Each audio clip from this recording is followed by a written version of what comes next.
Alô, irmãos, bom dia. A paz do Senhor Jesus seja com você, esteja sobre o seu lar. Estamos mais uma vez reunidos para essa abertura, esta palavra para a escola dominical de hoje. Espero que você esteja com o coração sedento da palavra de Deus para podermos aprender com esta meditação. Amém? Glória a Deus. Nós vamos, irmãos, dar os nossos avisos. Para você que nos acompanha pelo Facebook, esses são os horários dos nossos cultos, né? Nós temos todas as terças-feiras, às 9 horas da manhã, Mulheres no Altar. Nós temos às quartas-feiras, 20 horas, culto de oração. E nós temos aos domingos, 18 horas, o nosso culto de louvor e adoração. A partir desta semana, a nossa igreja, reunida com a liderança, ela aprovou o retorno dos cultos presenciais aos domingos, às 18 horas, e também nas terças-feiras, às 9 horas da manhã. Então, você que gostaria de nos acompanhar em nossos eventos, pode estar conversando com a nossa irmã Bárbara, reservando aí o seu lugar para participar do nosso culto de louvor e adoração nestas duas reuniões, das terças-feiras às 9 horas e aos domingos às 18 horas. Maiores informações você pode ter com a nossa irmã Bárbara. Amém? Glória a Deus. Hoje eu quero conversar com o irmão e com a irmã sobre o tema família. Sempre esteve no coração de Deus. Para isso, querido irmão e irmã, nós vamos ler a palavra do Senhor, que se encontra lá no livro de Gênesis, capítulo de número 2, versículo de número 24, que nos diz assim: Portanto, deixará o homem o seu pai e a sua mãe, e apegar-se-á à sua mulher, e serão ambos uma carne. Amém? Aleluia. Amados irmãos, eu trouxe este tema, família, porque nós estamos entrando no mês de maio. E mês de maio é o mês da família, né? Então, eu queria iniciar nessa primeira palavra deste mês esse tema, para que a gente pudesse nos lembrar do que a palavra de Deus nos diz a respeito de família. São poucos os temas que nós vamos abranger nesta palavra, mas a Bíblia como um todo, ela possui uma enormidade de situações sobre família, né? Eu acho importante aqui nós destacarmos apenas esses pontos, que são alguns que eu achei importante para a nossa meditação agora pela manhã, para que a gente possa nos lembrar da importância, do peso, da responsabilidade que os integrantes possuem e da promessa de Deus sobre a família, não é? Então, a família, neste versículo que nós lemos, mostra o Deus Criador no momento da criação do mundo, quando ele já havia ali feito a terra, faltava o homem, a mulher. Deus então depois cria o homem e a mulher para que cuidasse de tudo aquilo que ele criou, e Deus olhou para o homem e falou: não é bom que ele esteja só. Falhei uma companheira para que seja ajudadora, e eles então vão cuidar de toda a criação. Então a família começa no coração de Deus como um propósito divino, propósito para cuidar da criação, entre outros propósitos, né? Que nós vamos aprendendo ao longo da palavra de Deus, ao longo da história de Deus, sobre a importância desta união que Deus colocou aqui em Gênesis, né?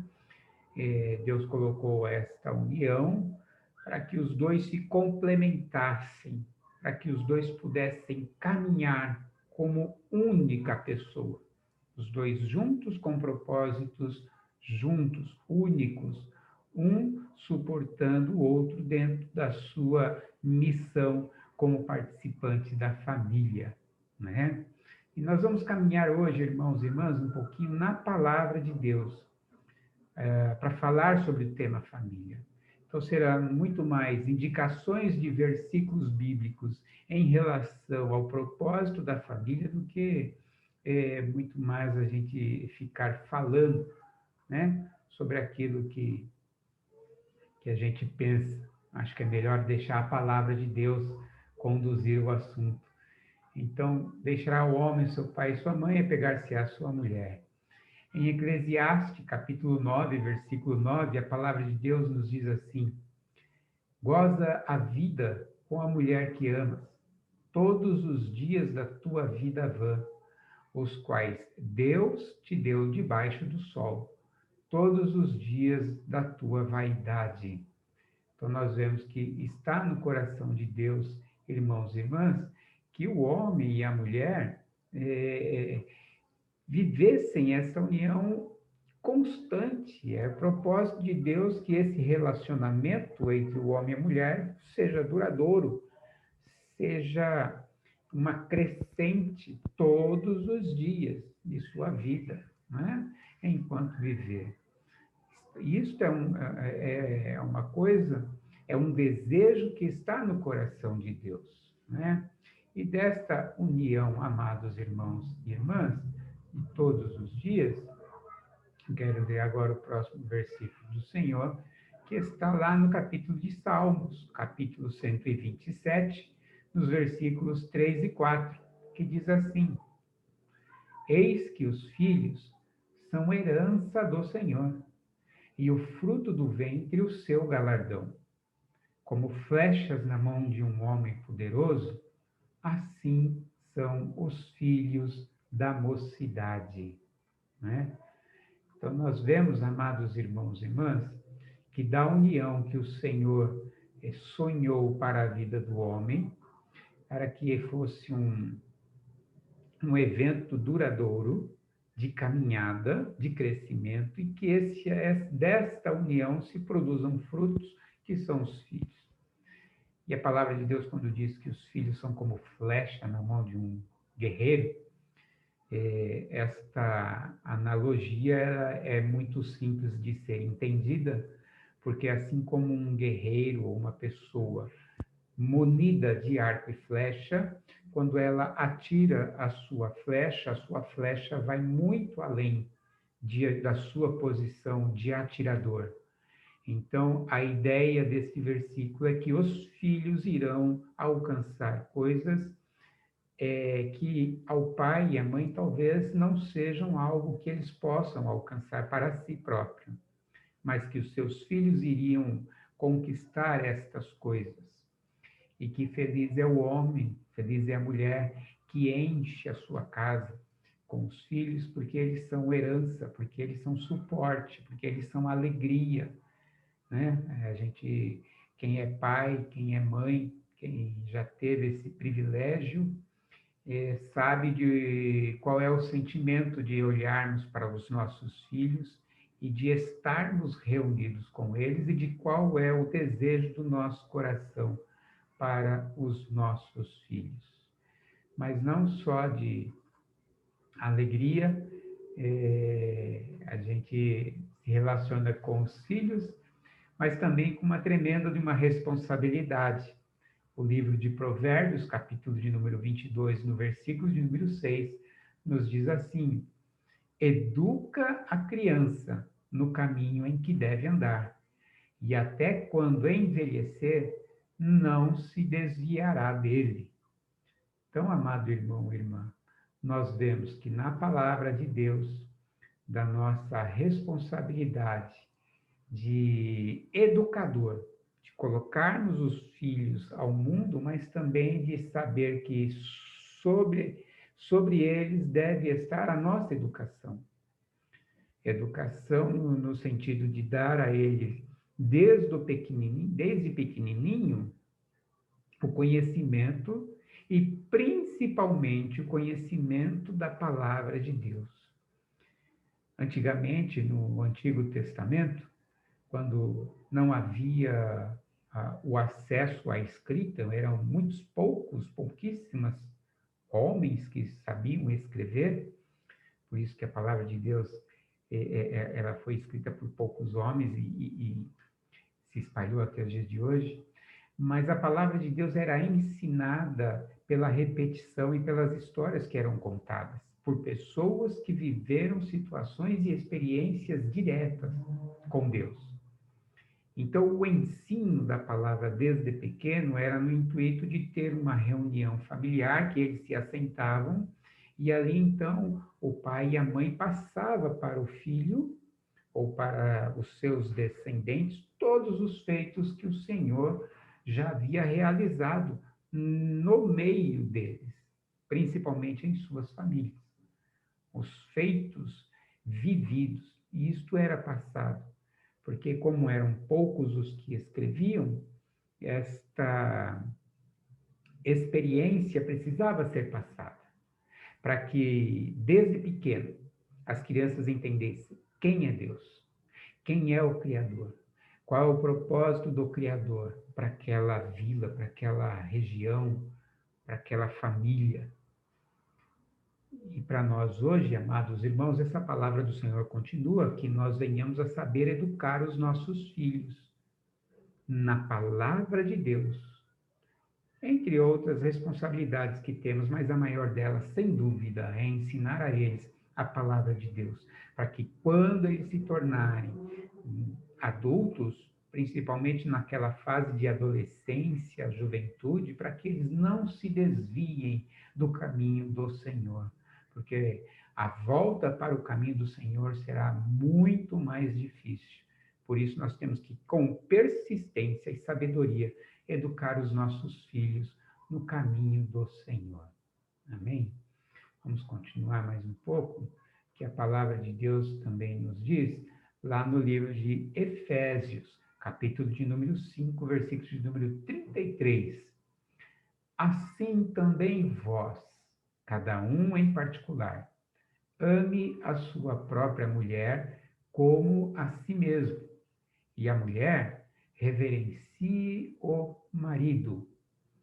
Então, nós vemos, amados irmãos, que está no coração de Deus que o homem e a mulher eles tenham essa caminhada de valorização de um para com o outro, entendendo qual é a posição de um, qual é a posição de outro e qual é a missão distinta de cada um, que quando se unem se complementam. Quando há o complemento desta união em amor, quando há o complemento desta união em respeito, em valorização de um ao outro, nós vemos que é uma família que cresce na graça, no amor, na paz do Senhor.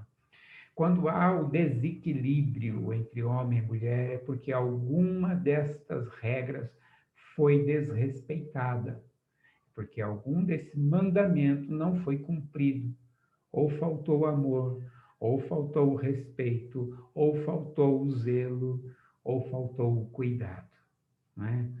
Então, nós devemos tomar a palavra de Deus como regra para a nossa vida familiar. Também eu quero lembrar da palavra de Deus no no livro de Efésios, capítulo 6, versículos 2 e 3, que diz assim: honra a teu pai e a tua mãe, que é o primeiro mandamento com promessa, para que te vá bem e vivas muito tempo sobre a terra, que é um mandamento em especial aos filhos, né? Para que os filhos saibam respeitar o pai e a mãe, para que os seus dias se prolonguem sobre a face da terra. É o primeiro mandamento com promessa. E hoje nós vivemos num mundo tão assim, se diz, né, avançado, onde parece que os filhos estão perdendo a noção deste versículo. Muitos filhos, a gente vê querendo se colocar numa posição superior ao seu pai e à sua mãe. A você, filho, assim como eu também sou, nós devemos respeitar, obedecer, dar honra aos nossos pais.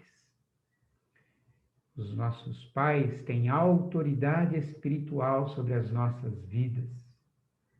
Os nossos pais hão de dar conta a Deus sobre as nossas vidas. É uma responsabilidade que compete a eles.